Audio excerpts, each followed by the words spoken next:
Namaste, everyone.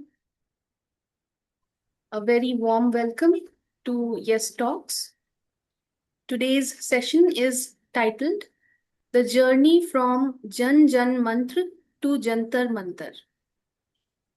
Our speaker today is Dr. Ramesh Bijlani. Dr. Bijlani is a prolific writer and an inspirational speaker. He loves to use the gift of communication that he has received from the divine for dispensing small doses of love and wisdom from the inexhaustible pharmacy of Sri Aurobindo and the Mother. Once a professor at AIIMS New Delhi, Dr. Bijlani is now a spiritual seeker at Sri Aurobindo Ashram, Delhi branch. Namaste, sir. Thank you so much for joining, and we look forward to an insightful session with you. Thank you, Arunima, and namaste to all of you, my dear brothers and sisters. This recent protest in New Delhi by the young people at Jantar Mantar, and which eventually spread to much beyond Jantar Mantar, and went. Those who are familiar with Delhi would know that it spread to Connaught Place and went right up to Mandi House.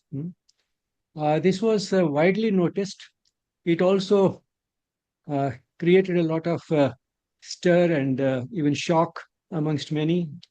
And it was noticed all over the world. The New York Times also reported it and compared it to the Gen Z movement in Nepal, and so on. But I found that many of the responses to that were rather superficial and were looking at the protest in isolation, as if it was an isolated event in itself, precipitated by the leakage of the neat paper. But to my mind, it was something much deeper than that. It was the manifestation of something much deeper. And what was it? It was the manifestation of a decline in the level of consciousness. To put it in simpler words, what it means is, our level of consciousness is the way we look at things. Consciousness, loosely speaking, is awareness. We talk of the level of spirituality. What we mean is that the level of consciousness defines how a person looks at the world, looks at the material universe, looks at the relationship between the creator, if any, and the creation, and how that person views life and its ultimate purpose or goal, or whether he thinks that life has no goal at all. I mean, all these things are related to the level of consciousness. And how does it affect us? The way it affects us, or the way it is expressed, is by the way a person behaves, by the way a person responds to events. And that is something that has shown a remarkable decline over a long period of time. And this was one of the manifestations of that phenomenon. But all the same, it did create a shock because it was a radical departure from what we are accustomed to seeing in India. And that happened partly because of the social media, because this was probably the first protest which was driven by the social media. So the fact is that we should look at it from a deeper point of view, and that is what we shall try to do. And with that little introduction, let me go to the PowerPoint.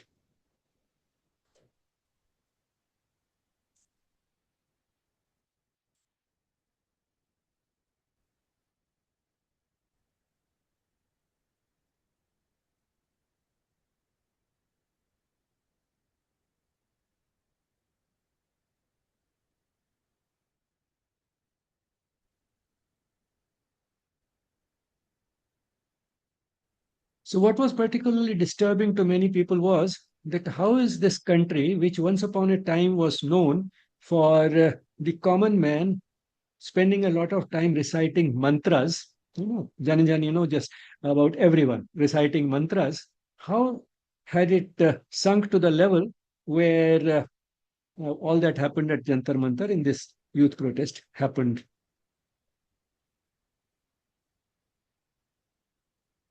To understand this, let's see where did we begin as a nation. Our culture goes back to at least 5,000 years, even by the most conservative estimates. And during that period, Hello.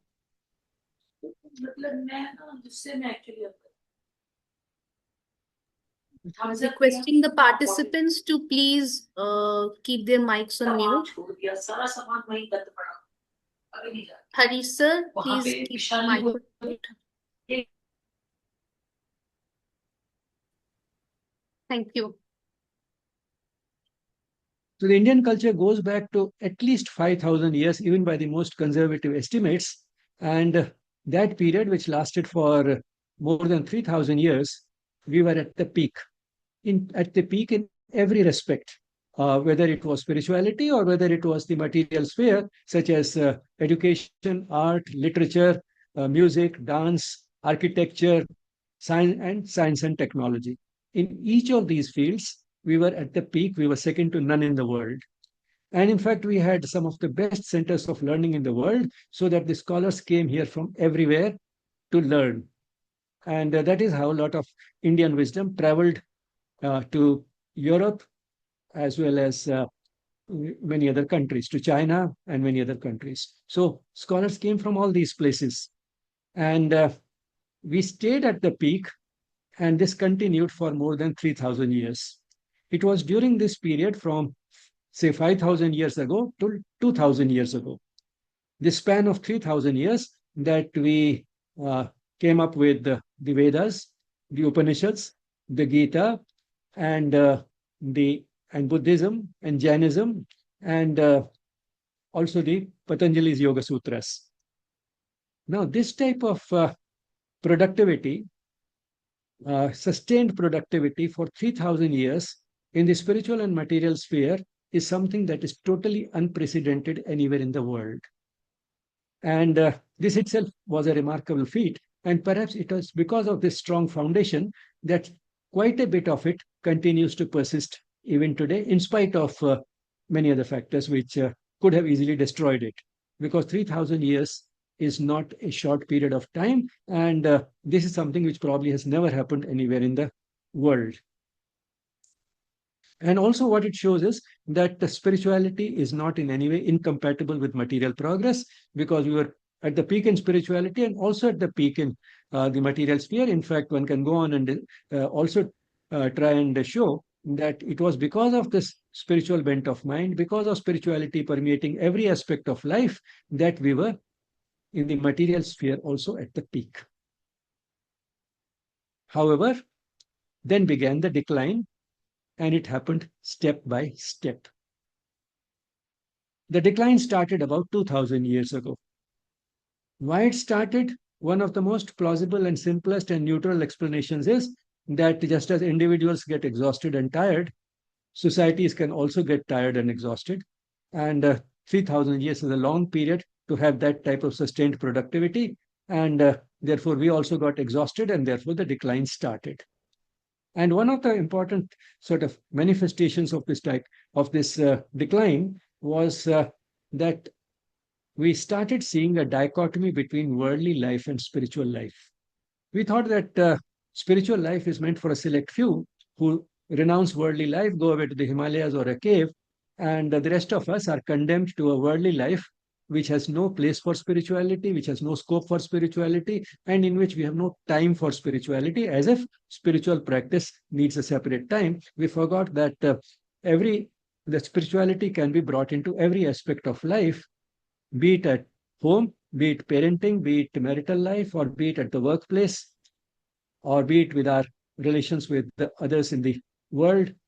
In each of these spheres, we can bring spirituality in, and thereby uh, enhance, ennoble, and enrich all these spheres of life. That is something that we forgot.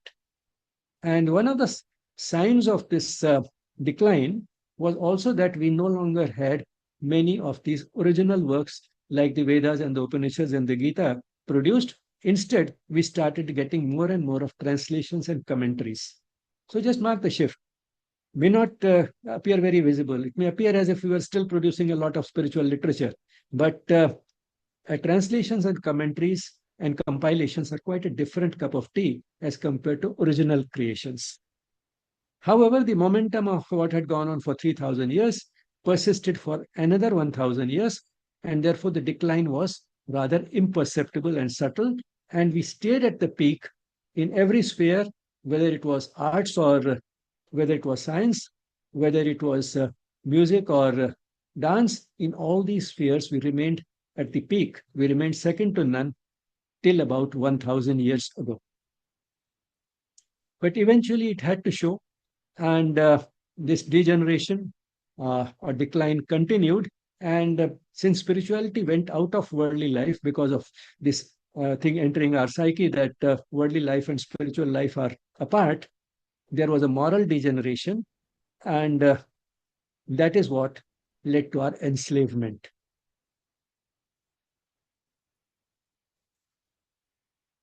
The next phase of decline was from about 1000 years ago to 200 years ago.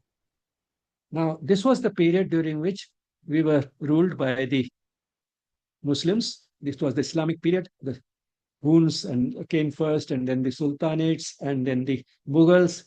But roughly, I've sort of rounded up these figures, and therefore you may be able to find faults if you go to the exact year and so on. But this decline, which started for about 1000 years ago, continued for another 800 years during this Islamic rule. And during that, one of the things that happened was that the higher education system was destroyed. So our universities like Takshila and later on Nalanda University were gone. We neither had enough of the scholars left, hardly any scholars were left, and we lost a lot of manuscripts as well. Now, when the scholars are gone, and higher education system is destroyed, even if school education continues, one cannot produce scholars. One cannot have original works. And therefore, what happened was, instead of having scholarly works, we started what became prominent was the bhakti movement. Because to be a devotee or a bhakta, you don't have to be a scholar. I'm not saying that there is in any way inferior. In fact, there's a lot that can be said in favor of bhakti as compared to scholarship. But all the same, one way of looking at why the bhakti movement became prominent during this period was because scholarship went out, because the higher education system was destroyed. Then the next phase of decline was from about 200 years ago to about 75 years ago. This was the period during which the British had a dominant influence on the country. They ruled us. And one of the observations that they made was that there was no beggar in the country. And they thought that that was strange. And therefore, they came up with the right way to have beggars here, perhaps. And they thought that, therefore, we should break the education system of this country. And another reason why they tempered or rather destroyed our school education system was because, they thought, and that one of the most powerful spokesmen in this area was Thomas Macaulay, who is notorious for his minutes of education. He wanted that, he knew that the British Empire will not last forever. The British rule would come to an end, but what they could do was to leave behind in India a set of people who may be brown in color, but would be westernized in their thinking. And they were preeminently successful in doing that. And to do that, they had to destroy the school education system. Till the school education system was intact, there was a Pathshala in every village, and these Pathshalas were teaching Ramayana and Mahabharata to the children, and therefore the moral fabric was pretty strong. But when that system was gone, our literacy rate came down drastically, and whatever was left of education was the way the British designed it. And one of the major things they did was to kill our languages. And when you kill a language, you kill a culture. However, our culture was too good to get killed. However, it did get crippled. And that is one of the things because of which we are suffering today. So the school education system was also destroyed.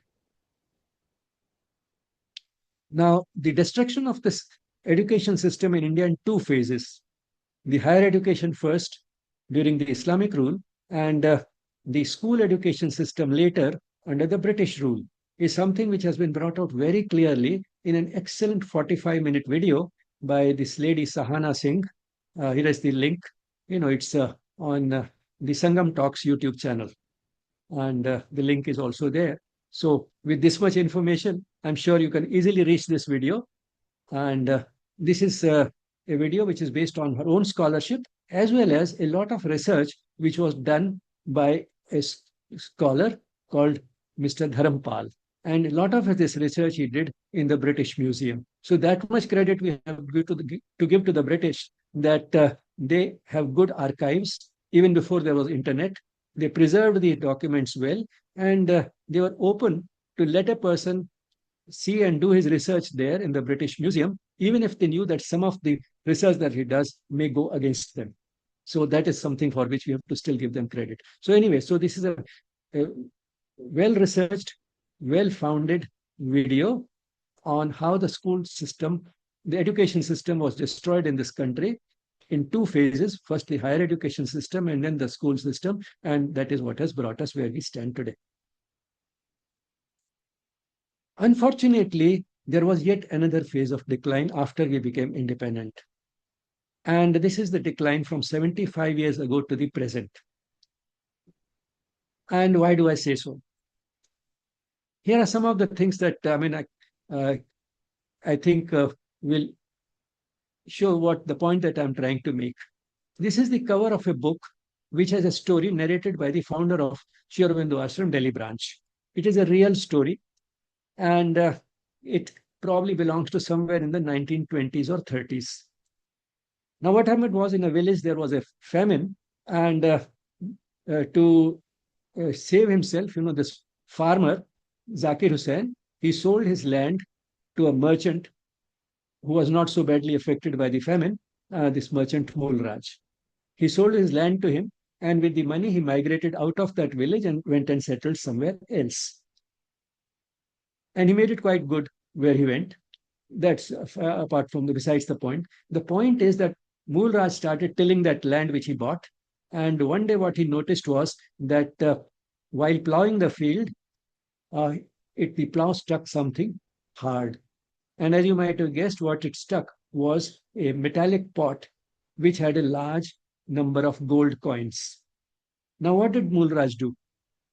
He thought that I had bought only the land, not this gold. So this gold belongs to the person who has sold me the land. So he knew where he has gone. He went to that village with this pot of gold and told him, my dear friend, you had sold me the land. In that I have found this pot of gold. You had sold me only the land, not the gold. So this gold belongs to you. And what did Zakir Hussain say? What Zakir Hussain said was, no, when I sold the land, I sold everything that there was in the land, including the gold that it had. So the gold belongs to you and not to me. Both very logical, both reaching opposite conclusions about to whom the gold belongs, but they are using this logic to prove that the gold belongs to the other person, not to me. I told this story several times to children, school children these days. And some of them very frankly say, when I ask them that what would you do if you were in this position? I'll keep the gold myself, because if I bought the land, the gold belongs to me. Some say that. I appreciate their honesty and sincerity. They're very frank. That I like. But then see, how the thinking has changed. But the positive part is some children also say that if neither of them wants the gold, they can give it away in charity. Now, this is the positive part. So it's not that goodness has disappeared. But what I'm trying to say is that this type of behavior seems very incredible, and the children these days can't even imagine it. How can this happen? They can't imagine it. Then I'll tell you some of the type of stories that I used to hear in my childhood. Some officers who did not have electricity supply or not a dependable electrical supply, so whenever the electricity went away, they had to use candles. So they used to keep two sets of candles, one for official work and one for personal work. So they will not use one set of candles for the other type of work. So the official candles were purchased using the money from the office, but for personal use, they spent the money from their salary. Then Dr. K.L. Wig was the second director of the All India Institute of Medical Sciences. He was the director till 1969, from 1964 to 1969. He would dictate letters to his secretary. And those days, if you had to send a letter abroad, the you had to send an aerogram, which cost about a rupee or so. So, if he's dictating a letter to a foreign friend on an and it has been typed on an aerogram by the secretary, and this foreigner happens to be his close friend, whose wife or partner and children also he knows, if at the end of the letter he adds, "Give my love to your wife and children," or something like that, if he adds that, then he'll say, now this letter has become personal. So don't send it as official mail, it's a personal letter. I have been speaking to IIT Delhi students, and sometimes I ask them that many of the bridges that were built during the British period are still standing. How is it that the technology would have improved since then by now? So we should be able to make stronger bridges and flyovers, etc. How is it that now these things develop cracks within a few days? Or not few days, I mean within a few years. Doesn't take them a moment to reply. Pat comes the reply. Those days the corruption must be much less. Then, I grew up in a refugee colony. My parents migrated from what is now in Pakistan to Delhi. I grew up in a refugee colony, and most of our neighbors had government jobs at the clerical level. And they cycled from that colony to their offices on a bicycle. And occasionally, if somebody bought a motorcycle, then people started looking down upon him and would say that he must be accepting bribe. That's why he has been able to buy a motorcycle. And then they would announce very proudly and loudly, I will keep cycling all my life, but I will not accept any bribe. These are the type of conversations you don't hear anymore. Now, here is some data. I'm not saying that uh, it's impeccable data, but all such data can be questioned. But this is from the Transparency International, which has been uh, trying to come up with a perception of corruption index across the world since 1995. And these are the latest figures. 1995 is a little recent. They didn't start as long back as 1950 or something like that. That might have been more telling, but anyway. Uh, Today, where do we stand? We are 91st among 182 countries, which means almost or exactly in the middle. Not at the bottom, fortunately, but not at the top either, where a spiritual country should be. Our score is 39, the maximum possible is 100. And the country which is on the top, Denmark, has a score of 89. Now, this high level of corruption is one of the most visible and pernicious indicators of a low level of consciousness, which I was talking about, because the way we look at the world, the way we look at ourselves, the way we look at the creation in relation to us, that is our fellow beings, and the way we look at life in terms of its ultimate goal is all a function of the level of consciousness. In short, the way we behave is determined by the level of consciousness. And if we have such a high level of corruption, it is a very powerful indicator of the low level of consciousness, and it's a very pernicious indicator because of its wide reaching implications. So, where did we begin?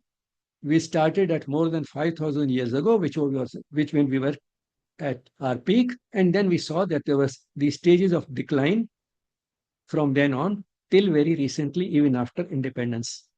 So now we know where we are now. So let's try and see what took us there and what could have prevented it. What could have prevented it was possibly paying attention to what these great men had said about what type of education we should have in the country. Because we saw that what took us there was basically destroying our system of education. First, the higher education and then the school education. In fact, till the school education was intact, still we had a very high level of morality in public dealings because school pathshalas were intact and they were teaching Ramayana, Mahabharata, and all these values in schools. So, what brought about a precipitous decline was the introduction of the British system of education. And I remember in my childhood, it was often said, that if the child child learns English, then forget about the child, you have lost him, essentially, which means that he will not take care of his parents. That's what we believed. Why? Because if he goes only to the class 5 or 8 level, he would become literate, but he would not learn much English. So if he was educated only up to that level, then fine, he will still retain that traditional ethics and morality and will take good care of his parents. But once he learns English, then you basically lost the child. So that was a common saying. So, that is what brought us down. And since it is education which was primarily responsible for the decline, what could have prevented it was also a proper system of education. And we had plenty of material available. Sri Aurobindo, Mahatma Gandhi, Swami Vivekananda, Rabindranath Tagore, all these great men, we had the good fortune of having more or less at the same time. For all practical purposes, they were contemporaries. If we had paid heed to what they had told us, we wouldn't have been where we are. But each one of them was completely ignored and sidelined when we designed our system of education. And some of the major mistakes that we made in designing our system of education was that instead of paying heed to what these great men had told us, we first concentrated on quantity at the expense of quality. When the British left, we had a very low literacy rate, men 12% and women 8%. Only 12% of the men and 8% of the women in the country were literate. We wanted to reach 100% literacy, and that we did. And expansion of quantity is generally at the expense of quality. What made it still worse was that education itself became a subject of vote bank politics, uh, which means what type of education we should have, that was determined by it. And how the uh, how the examinations should be conducted, that became a matter of politics. There was chief minister in the state who officially said that the children should be allowed to cheat in exams so that the results are good and the children are not harassed. That did happen in this country. Now, and then there was a competition between states. So different boards of examination in different states would compete with each other so that they could show that their results were better. And then, the important thing was to have good figures, that is, this much enrollment, this many children going to school, so many became literate, so many passed the board exam with this type of results. But actually, if we look at what happened was that the quality of education suffered drastically. Forget about everything that else that should be there in education, but even literacy suffered a lot. A matriculate who had just finished 10 years of schooling in 1947 was much better, would easily give a run for his money to a graduate today, an average graduate. Exceptions are always there, and to many postgraduates. My father had gone to school only till about class 4 or 5, and he learnt a little English from one of his cousins who was a matriculate, and then through self study, even he could give a run for his money to a graduate of today, not even a graduate of today. Sometimes his English was more elegant and flawless as compared to many who have done who have a master's in the English languages are teaching English in schools. His English was better than that. So that is the quality that we have reached, and we have let it happen. It has happened again to a large extent because corruption entered education in a big way. Education has become an industry. It is no longer a noble profession. And this has affected government schools as well as private schools. I'll not go into the details of what all has happened, but essentially what it has meant is that we have teachers who sometimes buy degrees to become a teacher, and then they buy the job that they get. So that is the level of corruption that we have in the system of education. And when it comes to private schools, they treat the parents of the school as clients. They are the one who are paying these heavy fees for the children, and therefore we have to keep them happy. And the result is real education takes a back seat.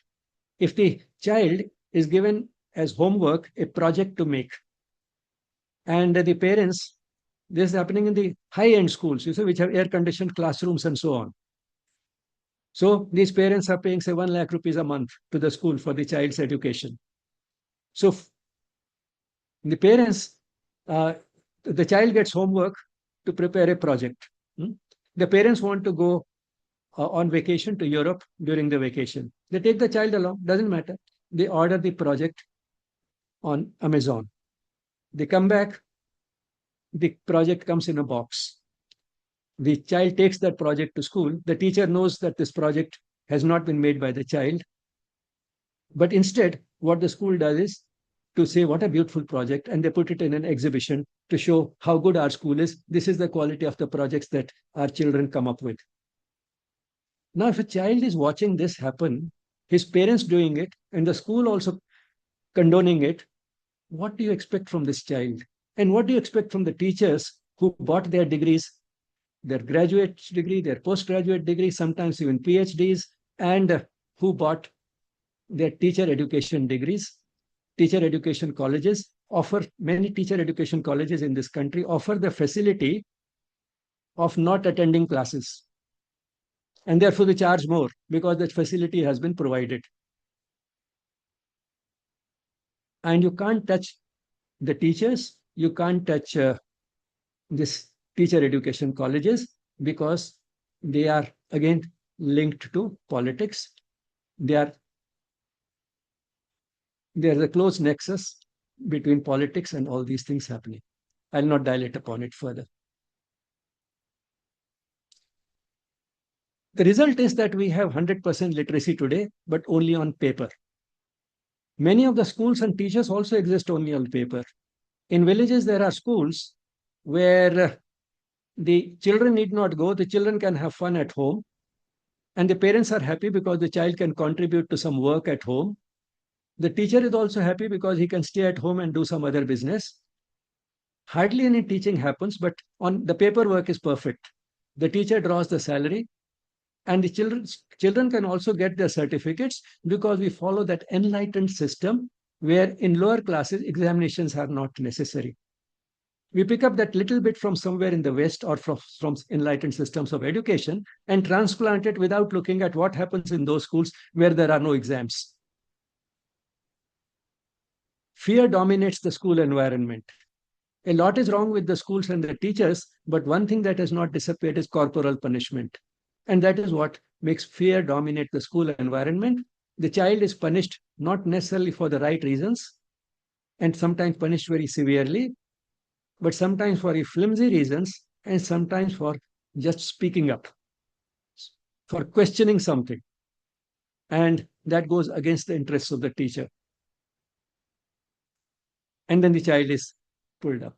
Only a few days back, there was a news item about a school teacher slapping a girl in her class repeatedly to the extent the child developed bruises and the child had to be hospitalized, taken to the hospital for treatment. And why did she do it? Because the child was eating junk food.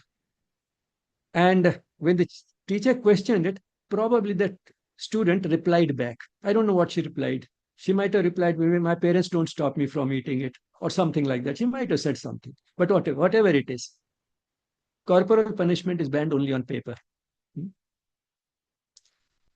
I'm in touch with people who observe schools closely, and they find that in a large majority, leave aside private schools where, as I said, uh, the parents also have to be kept happy. In those schools, yes, there's no corporal punishment. But in government schools, corporal punishment continues. I very often ask children who have come from youngsters in the ashram, who have come from smaller places in the country, maybe in cities like Delhi, it may be much less, but who have come from smaller places, they said, how can there be a school where there is no beating?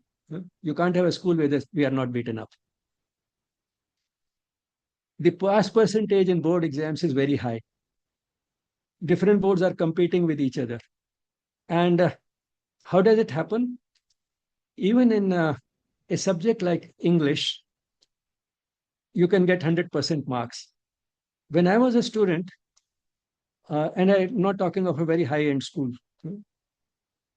an average government aided school, when I was in class 8 or 9, we had textbooks of English and they had questions at the end. And the teacher said that you'll find the answers to these questions somewhere in the lesson. So if you are able to find the right place in the lesson where you find the answer for this question and mug it up, you'll pass. But if instead of doing that, you answer that question in your own words, you'll get more marks. Today, it's just the opposite. Hmm? Because you cannot get 100% marks unless there's some objective criterion by which you are judged. So the student is told you should mug up the answer from the textbook if you want 100% marks, which means we are discouraging original thinking. And there are reports where when the student says that I don't like mugging up things, I want to understand them. Can I write it in my own words? Well, the teacher says, do you think you are smarter than the author of the book? That's one type of response. But a more general response is, well, it's your choice. I know what you're saying is good, but you will not get good marks. Many such students get only 85% instead of 100%. And then what do? If they belong to families which can afford it, after class 12, they go away to some other country abroad, usually the UK or the US or Australia or some such place, and they do very well there. They got only 85% here, and therefore it seemed as if their life has come to an end in this country. But in those countries, they are able to do very well because they were thinkers. They were not muggers. They were not mugging up things. So the result is that because of the way the standards have fallen and the way corruption has entered the system of education, the degrees are not worth the name. They're not even worth the paper on which they are printed. And therefore, although we are producing a very large number of graduates and postgraduates, on one hand, we have a lot of unemployment, and one might say that these highly qualified people are unemployed. On the other hand, if they find a job, they are found that they're unemployable. Again, there are studies on that, on how unemployable these highly qualified people are, and how, if by chance they get a job, how much they have learned to learn on the job. And it's not entirely because what was taught in the course was irrelevant to real life. That also is true. But even what they were taught was taught so badly or not taught at all. And the result is that they hardly know anything. I know of engineers who cannot spell the word sand properly. Sand, S-A-N-D, sand. They can't spell it properly. And they have an engineering degree. And the result is that those who don't fit into the system, they are thinkers and original and have some capacity still for original and creative and critical thinking, they migrate. So brain drain. And about values in education, the less said, the better. We talk of value education a lot, but the ground reality is there is neither values nor education. Education part we have seen, values do not grow in a vacuum. If the child is finding corruption all around, if the teacher herself is there because of all the malpractice that she indulged in to be able to become a school teacher, what do you expect the children to pick up? Children learn much more from what we do than what we say. That applies to school as well as home. If the child finds that neither the parents are practicing values at home, nor the teachers are practicing the values in the school, nor is the school practicing any values, they are putting up a project which has been purchased from on the internet and has been parceled by Amazon. The school is putting up that up as the child's project. So if nobody's uh, nobody's practicing this ethics, what will the child learn? So now coming to the Jantar Mantar protest, the NEET paper leak was only a symptom of a much deeper malaise. And because we have not been creating through our system of education thinkers, the protesters did not even know what to ask for. Even when they asked for reforms in education, they did not know what type of reforms to ask for, because that also needs a certain amount of uh, original and creative thinking, which we have not inculcated. Not only that, the movement quickly lost focus because of the negative environment that I was talking about, and the what is being worshipped is primarily money. So the the movement lost focus and became cheap in both ways. No cost involved in being there, and cheap also in terms of being vulgar, and even lucrative entertainment, because many young people made use of this opportunity to make a lot of reels which were posted on Instagram, which had a lot of views, and the monetization of this material posted on the internet, on Instagram and so on, does not depend upon the quality of the content. It depends upon how many views it gets. Jantar Mantar protest was a hot item, and anything interesting which you could laugh at would get millions of views, and therefore it could be monetized. And it also became a playground for politics, which is inevitable. Now, what was the public response? The public response was partly that to some extent the anger of the youth was legitimate. Papers should not leak. Papers like NEET should not leak. So the anger of the youth was legitimate. So many students committed suicide because of the paper leak. So naturally the anger was justified. But then the other side of the opinion was that, but the language used was vulgar, which was not expected from Indians. It's not in keeping with our culture, and certainly not expected from girls. Again, the gender divide came up. If the boys say filthy words, it's okay, but not the girls. How can the girls do it? Which many girls did not like. Again, I'll not get into all this in detail. But one of the major sort of public responses, that how is it that our children, our youth could do it? What happened to our culture? We were thinking of that Jan Jan mantra, that everybody reciting mantras a lot, and what was there for those 3,000 years, from 5,000 years ago till about 2,000 years ago, when spirituality permeated every aspect of Indian life. Some bit of it has still survived, and that is why we felt that somehow this was contrary to our culture. Now, what is culture that brings us today? Sri Aurobindo has defined culture as the way a set of people behave and respond to circumstances as a result of a long shared past. Very broad definition. It can apply to any set of people. Could be a country, could be part of a country, could be people belonging to a certain religion, and so on. So, a set of people who behave in a certain way and respond to events in a certain way because of a long shared past. So, Indians have shared their past for the last 5,000 years. And they have not shared only what was there till 2,000 years ago. They've also shared what has been going on for the last 2,000 years, including the last 75 years. They have shared that also. And that has had a dominant influence on the growing generation. And so to say that this is not a part of our culture is not right. Our culture itself has undergone a change. It started undergoing a decline, and not much has been done to prevent that downslide. So the last 2,000 years are also a part of our shared past, and therefore have contributed to the type of culture that prevails. But all the same, fortunately, this still holds. This famous couplet from Iqbal, which is a part of a longer song, Sare Jahan se acha Hindustan hamara. In that, there are these beautiful lines. यूनानो मिस्र और रोमा सब मिट गए जहां से अब तक मगर है बाकी नामो निशान हमारा कुछ बात है कि हस्ती मिटती नहीं हमारी सदियों रहा है दुश्मन दौरे जमा हमारा.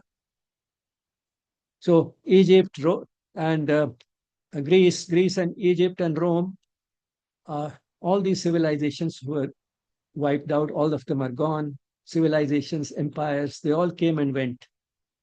But somehow, some trace of the Indian culture still has survived. There must be something unique about it. कुछ बात है कि हस्ती मिटती नहीं हमारी. There must be something about it which has given us this survival power, this power to survive, in spite of all the efforts that have been made to wipe it out. And we saw what those efforts were made primarily by destroying our system of education. So, how is the Indian culture expressed today? The core is fortunately still intact, the shell is rotten. Why do I say the core is still intact? Because it doesn't take long when if you talk to an illiterate person or a nearly illiterate person, it doesn't take long for him to say that God is everywhere. God is there not only in living beings, also resides in the stone and the river and the hills. God is there everywhere. And whatever happens is because of the will of God, because of God's will. And whatever happens as a result of God's will is for the good. There must be something good about it, even if I can't see anything good in it. If I'm suffering today, it's because of my past karmas. No, these are some of the things which emerge, which can be derived, which are corollaries to the core of our spiritual core of our culture, which is spirituality, which is fortunately still intact, no matter how rotten the shell is. The concept of dharma, not dharma as a religion, but dharma in the original sense of right and wrong, still has not completely disappeared, particularly from smaller towns. There's a real story of the days when smallpox eradication program was being carried out, and for that it was necessary that everybody should get vaccinated against smallpox. In one village, there was the head of the family who said, I and my family will not get vaccinated. Persuasion failed. So, as law required, the vaccinators arrived there with a few policemen. The policemen held down uh, the family members one by one and vaccinated all of them forcibly.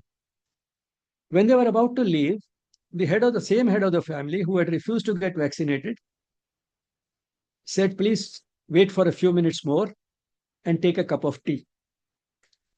The vaccinators were surprised. We vaccinated you and your family against your wishes, and you are offering us tea.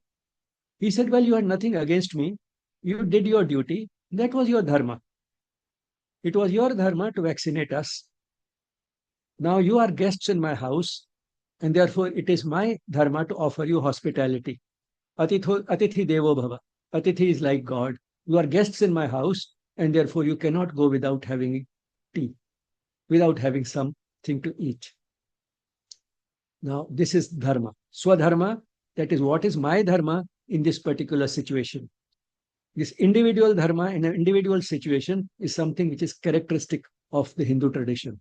And fortunately, the core is still intact, as you saw in this villager. Another example, when there was this terrorist attack at the Taj Hotel in Mumbai.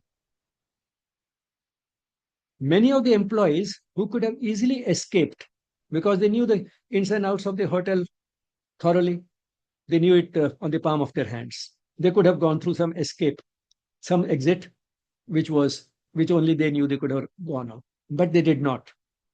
And when they were asked, why did you stay back, although your life was also at risk? How could we leave the guests behind?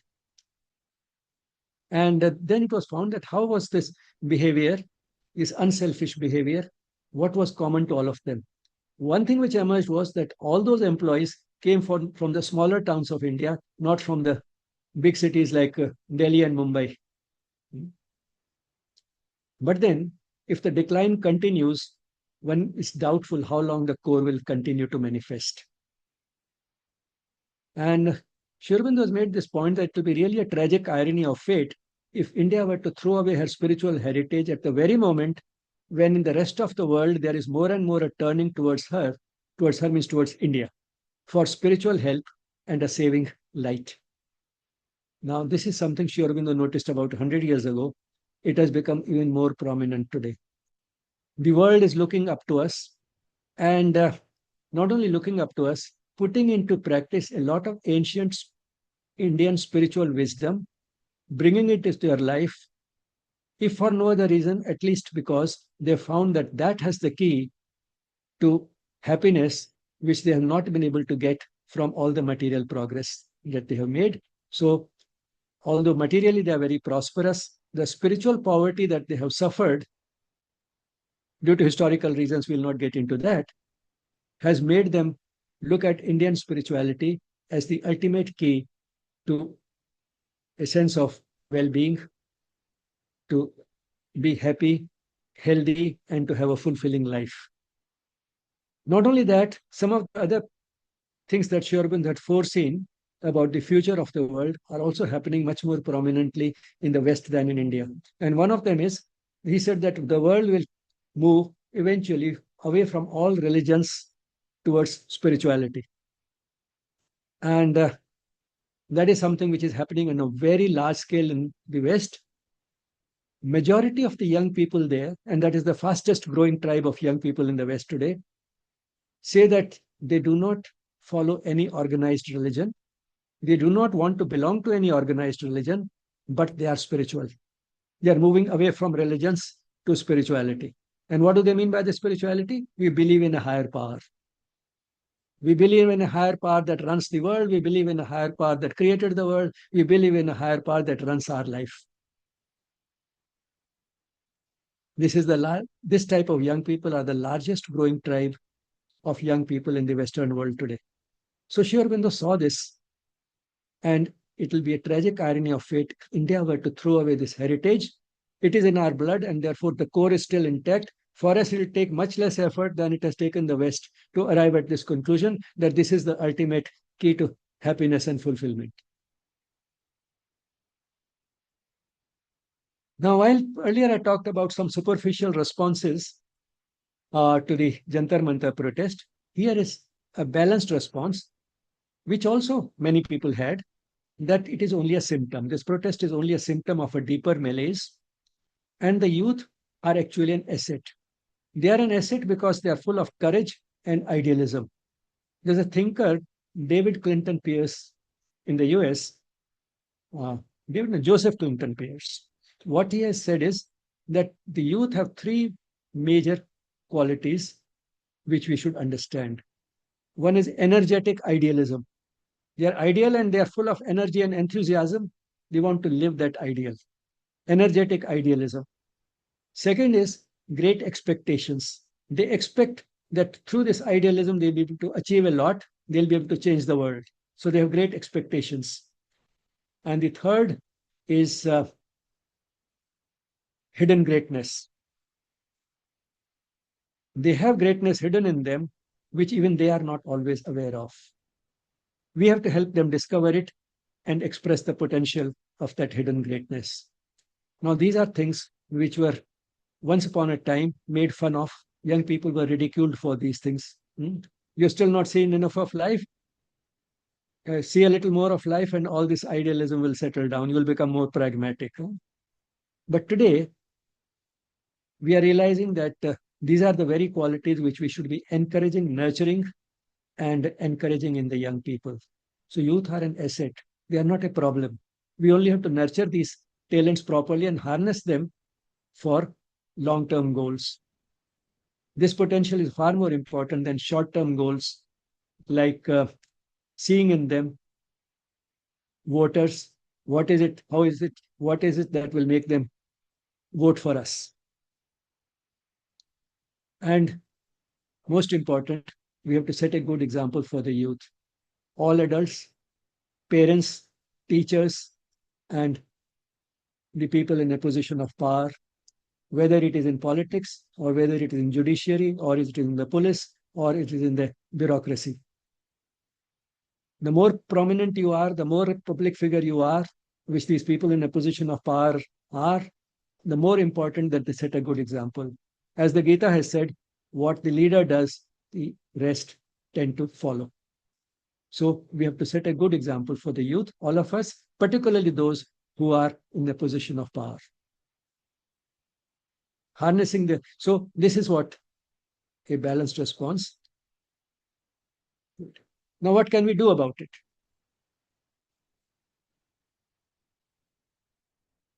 Some of the major things that you might have seen are that we have to tackle corruption. We have to understand the youth better. We have to encourage their passions and channelize their energy in the right direction. and we do not have to neglect inner development. It is inner development that makes us aware of who we really are, what the world is about, what the goal of life is. So that is not to be neglected. Now, what are the immediate actions? Because you see, a dire situation calls for drastic actions. So immediate actions have to be drastic. And the first one should be to punish the corrupt. We can't punish every corrupt person in the country. But what can be done is that get hold of a few hundred people who are corrupt and are indulging in a lot of corruption and give exemplary punishment. So, north, south, east, west, center of the country, 50 or 100 people in each region booked and speedily meted out the maximum punishment under the law. If it happens to a few hundred people, the rest will get the message. Second thing is take good care of the crazy shoots. What do I mean by crazy shoots? This is a concrete pavement, but in a concrete pavement or in the stones which you have in the pavement, between them there are still cracks. Or these cracks have been produced probably by these plants. Some sprouts manage to come out in spite of this concrete all around. They manage to sprout. So, in spite of what exists in the country, in spite of the type of system of education we have these crazy shoots who exist in spite of the system, not because of the system, which means they still have the capacity for original thinking, creative thinking, critical thinking, innovation, and they are passionate about doing something for the world. They want to change the world. We have to take good care of them, not ridicule them, not make conditions so difficult for them that start thinking of running away from this country. We have to take good care of these crazy shoots. So the immediate actions is punish the corrupt, take good care of the crazy shoots. What about long-term actions? Improve primary school education. So if education has to be mended, because education is what took us where we are, and education is what will also take us back to our glory. So improve, and where is the foundation laid? In the primary school. So it is primary school education which is most important. That is what needs improvement. And how can we do it? This is the outcome in any higher system, any course of higher education depends first on the quality of the students, second on the quality of the teachers, and only the last on the curriculum. Not all teachers go to college, and what we need to do is to attract better minds, intellectually better minds to school education. Today, if you have a group of 100 students who are preparing to be teachers, doing a B.Ed or a BLEd course, that when they were in class 12, how many of them wanted to be teachers? Not more than 5% of the hands go up, which means nobody really wanted to be a teacher. And which means that even within a bad system of education, we get the rock bottom opting for school education. And the course and the outcome in higher education depends first and foremost on the quality of students you get. So we have to attract the best of our students to school education. And how can we do that? The government can come up with scholarships which are available to the top 10% of the scorers in class 12 exams. Whether these exams are a fair assessment of all the higher faculties of learning can be questioned, but at least they have some relationship to the intellectual potential of the student. So top 10% should have these scholarships available. What should these scholarships be? That if at the class 12, the student opts for a career in school teaching, then all the higher education of this child, of this student, till he finishes his higher education, provided he maintains his standard, throughout, that is his standard of excellence throughout, will be taken care of by the government. Which means that the tuition fees, books, expenditure on stay in a hostel if necessary, expenditure on food in the hostel, expenses other than stay and food and tuitions and textbooks, a reasonable amount to cover that. The scholar should be good enough to cover everything, and they should be available to those who are among the top 10% of the scorers in class 12 exams all over the country. Then the pay scale should be revised. I'm not saying that they should get this much or that much. I'm talking in other terms. Within the school, a primary school teacher should get the same as a middle or secondary school teacher. And a school teacher, that is, all school teachers, primary, middle, and secondary, should get more than a college teacher. You'll say that, well, the educational qualifications for a primary school teacher are not the same. The educational qualifications are lower, so how can the salary be the same? Raise the educational qualifications of even the primary school teacher, because that also needs a lot of expertise. So let all of them be at least postgraduates, and that post-graduation should be worth the name. Let all of them be postgraduates and then get the same salary, so that whether the teacher decides to teach in a primary school or in higher classes should be determined by the aptitude of the teacher, not by the salary and not by the status, which unfortunately is linked to the salary. Then the teacher should not be so overworked that she loses her work-life balance, which means, if necessary, increase the number of teachers. Then provide her the freedom to bring her heart into teaching. This and less documentation are linked, because what is also happening gradually is that in the process of trying to objectivize the quality of teaching, we are developing a checklist culture. There are academic supervisors who supervise the teacher and see, to score that checklist, and on that basis decide how well the teacher is teaching, which means that the freedom that the teacher had of treating the space between her and the students, which was private, where she could bring her heart and express her love for the students, that is disappearing. And she has to document everything. She is not trusted enough. She has to not only do things, she has to document that she did it, sometimes make videos on what she has done. And this documentation sometimes takes more work than the real teaching. These are some of the things which are making even good teachers leave schools even after teaching in a school for 2 decades. So school teachers are running away, they are leaving their jobs, quitting. On one hand, good students don't want to join school teaching. On the other hand, many good teachers are giving up and leaving schools. So for improving school education, we need to attract better minds to school education, and we need to respect school teachers. That respect is also disappearing. The teacher is not somebody who's paid to do a job and she has to do it. The teacher is much more than that, and she deserves that respect. And the teacher should be taught in a way so that she can teach differently as compared to how she was taught. For that, we need to revamp teacher education courses completely. What has happened in the country since independence is something that had been foreseen by Sri Aurobindo, that it could happen, and warnings had been given. And here is a set of those warnings that had been given. India, in her eagerness to modernize, might abandon her distinct spiritual civilization and become a mere imitation of Europe.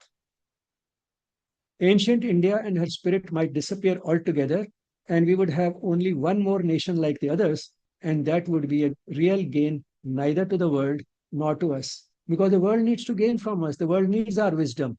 And fortunately, at least some part of the world, the Western world, is using this wisdom, even if we are not using enough of it. Because we are unable to think and create in certain fields, we are obliged to borrow without assimilation. Sri Aurobindo was not against assimilation from other cultures, but it should be a critical assimilation, proper assimilation, not uncritical, superficial assimilation, like assimilating the dress or something like that. That is not what critical assimilation is about. And this was a beautiful sort of quote that I found in Sri Aurobindo's writings, that if things don't go well, it could lead to agitations. And you can see that so many of these things which he had foreseen actually happened in the Jantar Mantar protest. He warns repeatedly because of this AI material. So, AI talks in terms of what Sri Aurobindo has warned about. warns that political agitation, if not grounded in a higher moral and spiritual purpose, risks unleashing destructive social forces. And what all it could show up as: growth of passions, violent selfishness, sanguinary hatred, insufferable license, the disruption of moralities, the resurgence of the tiger in man, which a great revolution is apt to foster. You can see so much of it actually happened in the Jantar Mantar protest, and that is what led to many of the reactions that we saw. What was Sri Aurobindo's vision of the future? His vision of the future was a much better world than we have ever had, and in the very near future. How will that happen? Because Sri Aurobindo could see that the next leap in evolution of consciousness is around the corner. And we saw the level of consciousness is what determines the human nature. And if a major leap in consciousness is around the corner, the typical human nature will change, and that is what will give us a much better world. Now, it may look as if this was an empty dream, but there are indications for which there's no time today that this is actually happening in the world and in many parts of the world. The only question is, Sri Aurobindo saw the vision of the future of the world and of the human race. Although he was very confident that ultimately it's Indian wisdom which will give us that better world. But same time, the epicenter of that evolutionary earthquake, as I may call it, because every earthquake has an epicenter. Now, this type of growth of consciousness, evolution of consciousness in the near future will be like an earthquake in evolution. So this evolutionary earthquake in consciousness, it may also have an epicenter. It's not necessary that the epicenter will be in India. If you look at it from the global point of view, in the divine scheme, it doesn't matter whether it's in India or it's somewhere in the West. And two other countries which from many criteria seem to be doing the best in terms of their present level of evolution, which are also land masses, big land masses. Of course, we saw Denmark has number one in that, but Denmark is a tiny country. If you look at big land masses, where the level of consciousness today is probably the higher than in the rest of the world, they are Australia and Canada. And the epicenter could be in one of those countries. But then I'll be very happy if I'm proven wrong and it happens to be in India. And certainly, one thing is true, that wherever it happens, wherever it begins, it will have a ripple effect. It will spread to the rest of the world. And also, the origins of this would be in ancient Indian wisdom. The important thing is that we should not be just satisfied that it is ancient Indian wisdom that did it, because we should not be reduced to the position of those booksellers who sell books but don't read them. We sell our wisdom to the whole world but don't practice it. We should not become one more nation like that. If you have any questions or comments, please drop an email to me, RAM for Ramesh, BIJ for Bijlani, and work to indicate that I hardly work. And of course, everybody is on gmail.com by default. So rambijwork@gmail.com. Please visit and subscribe to these YouTube channels, on which you'll find plenty of uplifting material. Sri Aurobindo Ashram Delhi branch YouTube channel, and Yes Spirituality YouTube channel. The Yes platform on which I'm speaking today is a platform which is new, but it's an entirely online learning platform with more than 800 videos, and its focus is on the youth, and we are focusing particularly on those crazy shoots, trying to spot, encourage, and support them. Gratitude to the WhatsApp group, which has the AIMS retired faculty, on which I also happen to be, because I was retired as a faculty member from AIMS. Although I belong to the lunatic fringe of the medical fraternity, I have been accepted into the group. And it was the responses to this protest which I saw on that group, which made me think that this type of a talk is necessary. And one of those on this WhatsApp group, whose inputs have been most helpful to me in designing this talk, is Professor Rasik Vajpayee, who was a professor of ophthalmology at AIMS and now stays in Australia, lives in Australia. By and large, he's settled in Australia.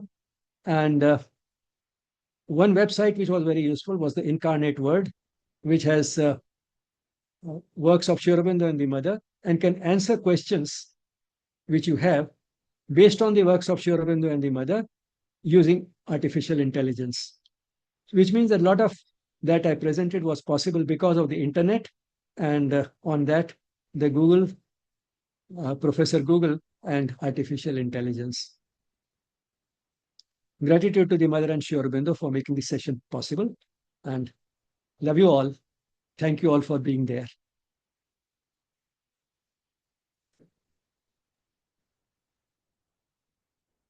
Thank you so much, sir, for this session.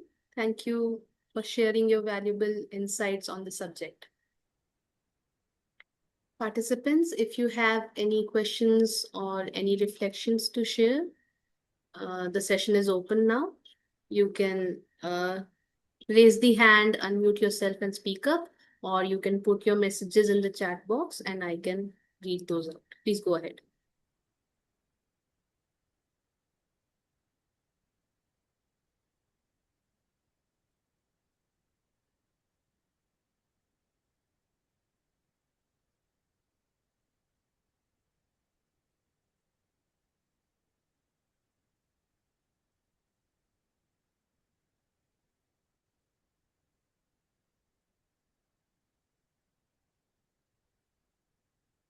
Some messages for you, sir.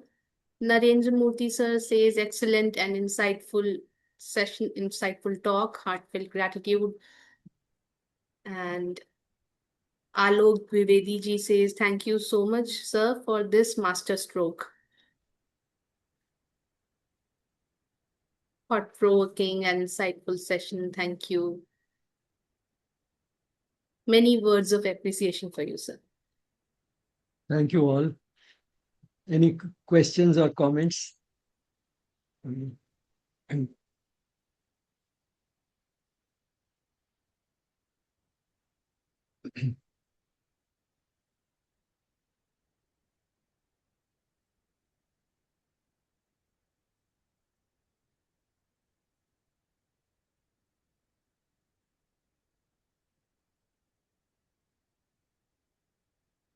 Meenakshi wants to say something now. Yeah. Yes, sir.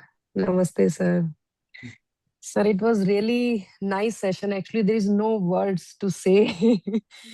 So you have cleared so many points, starting from the history and to till date, what happened at Jantar Mantar. Sir, my few points I just want to add that this social media and this technology, we should use wisely. है ना? And even you have already clear that it was a political somewhere. So government had all the powers and they have everything. So maybe all these vulgars and abusive languages, they can block the accounts. You know? So they have that power. But maybe it was like, let it be. You know? And there's one more thing, sir, for education. Um, like my mother, she was studied in a government school, in a Delhi government school. The quality of education was in government schools were very high. Even my grandmother, she studied up to class, I think, 7th or 8th. But she's her education and her way of communication is better than us, better than me and my siblings. So the quality of education is every day it's going to be down, down, down, down. Even now I'm seeing to the next generation, they are doing all their projects from the chat GPTs. They are doing everything from the Google. There is no dictionary at all. So this is very bad scenario, and we are not using the technology wisely. So we should use this. And like in education, even now and in a past generation also, if someone is going for engineering, or if they are going for any medical profession, if they are going for doctor, so then that particular field is a reputed field. If person is going to any arts or any music or any other field, so there is no equally importance to other subjects and other professions. So this is lack of creativity. Like other countries, जैसा कि आपने बताया कि other countries, they have more practical approach. But in India, we are just into the rat race, and we just want to get the good marks. And now everyone is getting 90 out of 100, 100 out of 100. And they are getting directly admission into the big institutions in a IIT or IIM. They are getting the 100 percentile out of 100 percentile. Maybe they don't have any values, they don't have any culture, moral system, but they are good into the marks. So this is the actually the quality of education is destroying every time. So many policies should also change by the government. So I don't know how it will happen, but government should change these type of entrance examinations, these policies, and the respect should be given to all the other fields also, other things also. Well, and actually, you made some very good points. Firstly, I mean, you Yes, sir. confirmed basically on the basis of observations on your mother and grandmother that the Yes, sir. quality of education has come down rather than Yes, sir. going up. Yes, sir. Secondly, what the point that you made was that uh, the career choice should be based on criteria other than what it is currently, so that what, if a person is good at music or art or dance, the person should be able to make a career out of it. Sort of Hmm. should be able to indulge in the passions or in the uh, sort of areas for which the person is particularly talented and still be able to Yes. monetize it. Yes. So that is the other important point that you've made. And then, the other thing, of course, what still remains common to all these things is which is the fact that no matter what you do, you have to be a good person. Yes, So sir. education has to ensure that that part is Yes. not neglected. Yes. True, sir. Thank you, sir. Thank you, Meenakshi. Participants, do we have any questions for sir?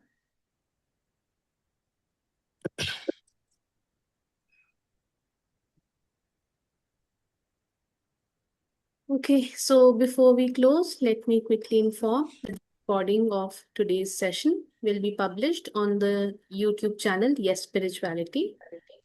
And you can explore the channel and find extensive content on yoga, education, spirituality, and related subjects like psychology and wellness.